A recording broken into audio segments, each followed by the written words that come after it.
Oi cinéfilos, meu nome é Carolina e bem-vindos a mais um vídeo do Assista um Filme. E no vídeo de hoje eu vim falar sobre o filme Star Wars Episódio 6, O Retorno do Jedi, em homenagem aos 40 anos de lançamento do filme. Primeiramente, eu acho importante falar que eu simplesmente amo Star Wars e que a franquia inteira fez parte da minha infância, então eu tenho um apego emocional gigantesco, tanto é que vocês podem ver até pelo cenário, tá? Que tem objetos que eu deixei espalhados de Star Wars. E, enfim, eu gosto muito, então claramente essa vai ser uma crítica que vai ser muito influenciada por conta disso. Retorno do Jedi é o terceiro filme da saga Star Wars e ele foi lançado em 1983 e ele também é considerado o episódio 6 da saga, que basicamente finaliza ali a trilogia original, contando as histórias do Luke, da Leia e do Han Solo, iniciadas lá no filme 4, em 1977, no filme Uma Nova Esperança. No filme nós acompanhamos o grupo após os eventos de Império Contra-Ataque e a gente basicamente encontra os personagens do Han Solo e da Leia presos pelo Jabba e o Imperador Palpatine meio que supervisando a construção de uma nova Estrela da Morte. E assim cabe ao nosso herói, o Luke Skywalker, se fortalecer como um Cavaleiro Jedi e impedir que os planos do Darth Vader se concretizem. Um ponto importante para começar é que nem sempre é fácil finalizar uma trilogia, lógico, tem diversos exemplos de ótimas trilogias, tanto é De Volta para o Futuro, que dão super certo, mas tem muitas delas que acabam perdendo um pouco a mão, principalmente no último filme, que acaba sendo geralmente o mais fraco ali da trilogia. Em Star Wars, O Retorno de Jedi, a gente tem uma das mais satisfatórias e bem elaboradas finalizações de história,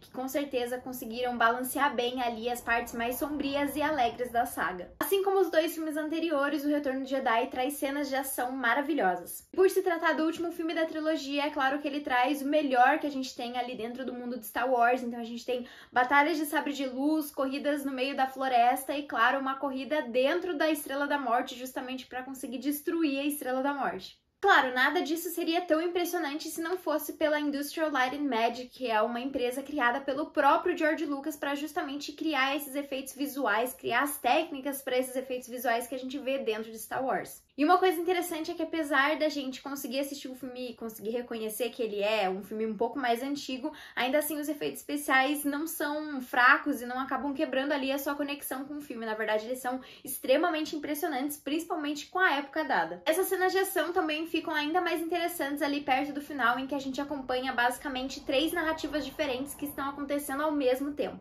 O que não só aumenta ali aquela sensação de urgência, o que faz com que a gente fique com a atenção presa ali na tela, mas também torna a história ainda mais interessante, já que a gente entende que todos esses acontecimentos estão conectados, então tudo tem que dar certo para eles conseguirem vencer. Esse filme também, eu sinto que tem algumas das mais sombrias cenas dentro ali da trilogia original, principalmente por conta dele contar as consequências de Império Contra-Ataca, onde os rebeldes perdem. Aqui dentro do filme os personagens estão ainda mais maduros e as consequências parecem ainda mais reais, então tem toda aquela sensação de que, meu Deus, todos eles podem morrer a qualquer momento. Isso é uma coisa que eu acho muito interessante dentro de Star Wars, mas eu vou deixar pra falar isso mais pra frente, porque eu pretendo fazer um vídeo especial ali no 4 de maio pra falar um pouco mais sobre a saga. E eu acho que dentro do filme quem mais mostra a diferença é justamente o Luke Skywalker. A gente conhece o Luke lá no primeiro filme e ele meio que é um garoto que não sabe de nada e que meio que vai conhecendo e tenta apenas controlar a força, então muitas vezes as coisas não saem do jeito que ele gostaria. Aqui dentro do filme a gente encontra o personagem com muita raiva e passando por um treinamento extensivo com o Yoda, justamente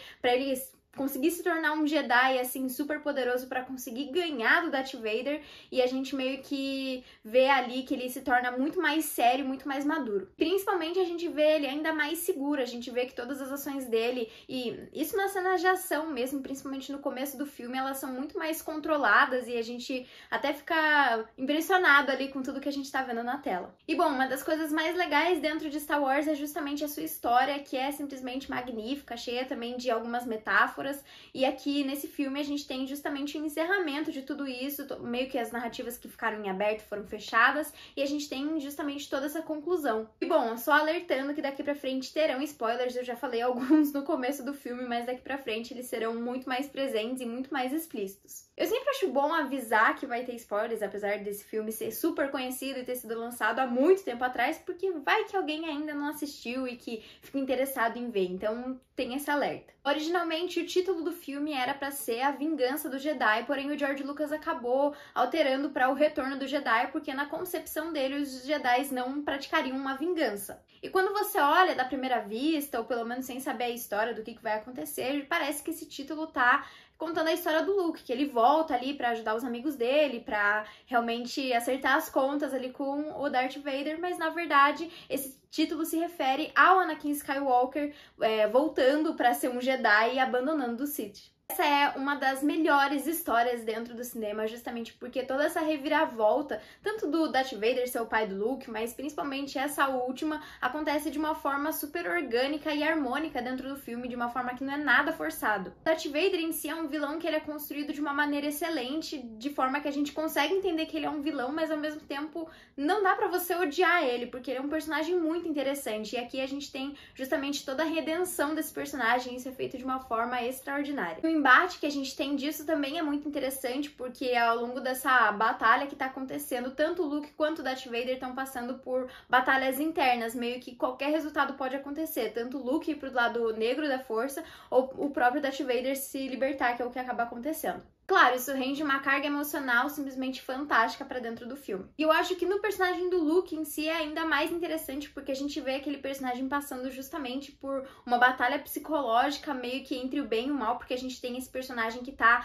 com muita raiva e que a solução mais simples seria simplesmente matar o Imperador e matar o Darth Vader, mas isso não é uma coisa que um Jedi faria, então ele tem que lutar ali entre o bem e o mal, entre seguir o caminho dos Jedi, ou se juntar ao lado negro da força, e é simplesmente, isso tudo ocorre enquanto tá tendo uma cena que é quase que um jogo de xadrez. Realmente uma cena muito bem conduzida, já que a gente tem uma tensão quase que insuportável antes mesmo das batalhas físicas começarem. Uma das maiores críticas ao filme Retorno do Jedi é justamente a aparição dos Ewoks, já que muitas pessoas dizem que eles meio que infantilizam o filme. E eu discordo disso porque eu sinto que as cenas que a gente tem ali dentro da floresta trazem o balanço perfeito entre a comédia e a parte dramática do filme, que é uma coisa que a gente tem dentro da saga mesmo. A gente tem diversas cenas que são muito mais descontraídas. E também são durante essas cenas que nós, como os espectadores, somos presenteados com diversas cenas um pouco mais íntimas que melhoram muito o relacionamento que os personagens têm entre eles, mas também o relacionamento que os personagens têm com os próprios espectadores. A gente consegue entender muito mais as dinâmicas ali entre eles e das próprias personalidades que eles têm, principalmente após os eventos de Império Contra-Ataca, e consegue se conectar ainda melhor com eles. Esses momentos se tornam ainda melhores porque a gente tem a volta de todos os personagens queridos e todos eles têm um humor meio sarcástico que fazem total sentido ali dentro do filme. E por falar nos personagens, todos eles voltam aos seus papéis e eles estão completamente confortáveis ali com tudo que eles estão apresentando. O Luke, de fato, é o personagem que mais muda ali, principalmente comparando com o início da saga. Como eu falei, ele se mostra muito mais seguro, muito mais sério, muito mais maduro do que ele estava, muito mais traumatizado do que no início, e eu acho que isso é muito interessante. O Han Solo também é um personagem que de primeira é apresentado pra gente como um anti-herói, e aqui ele meio que assume ali a sua personalidade de herói, mas ainda assim se mantendo meio malandro e muito sarcástico. A Leia também, eu sinto que ela tem uma boa evolução. Na real, a personagem da Leia é uma das que eu mais gosto dentro da saga, justamente pela forma como ela se porta, sendo a única mulher ali dentro daquele grupo.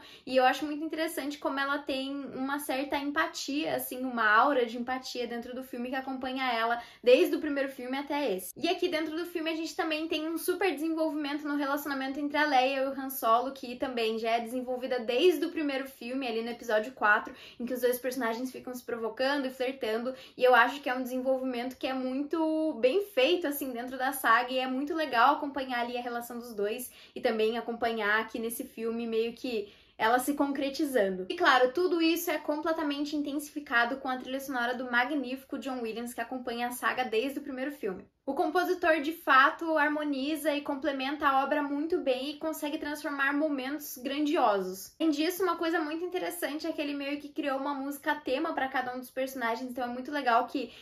dentro do sexto filme, a partir do momento que você escuta ali o comecinho da música, você já sabe que determinado personagem vai fazer uma aparição, então isso é muito marcante. Além de dar, de fato, uma identidade para cada um dos personagens. Esse é o mais fraco filme da trilogia? Talvez, mas ainda assim ele é um baita filme e traz uma história épica, maravilhosa, com uma mensagem sobre redenção, conseguindo emocionar qualquer fã. De fato, finalizando a trilogia da maneira mais perfeita possível. Geralmente aqui eu daria minha nota pro filme, mas eu acho que eu não vou estar sendo tão parcial assim, então eu não vou dar nota nenhuma, porque simplesmente a saga Star Wars, a trilogia original, na verdade, ela tem um cantinho do meu coração, então eu realmente não consigo expressar assim em notas o quanto que eu daria, assim, porque eu acho que é simplesmente injusto. Então foi isso, pessoal. Se você gostou do vídeo, não esquece de curtir, compartilhar e comentar o que você acha da saga Star Wars e o que você acha de O Retorno do Jedi e dos outros filmes, qual que é o seu filme favorito da saga. Enfim, então foi isso, até o próximo vídeo.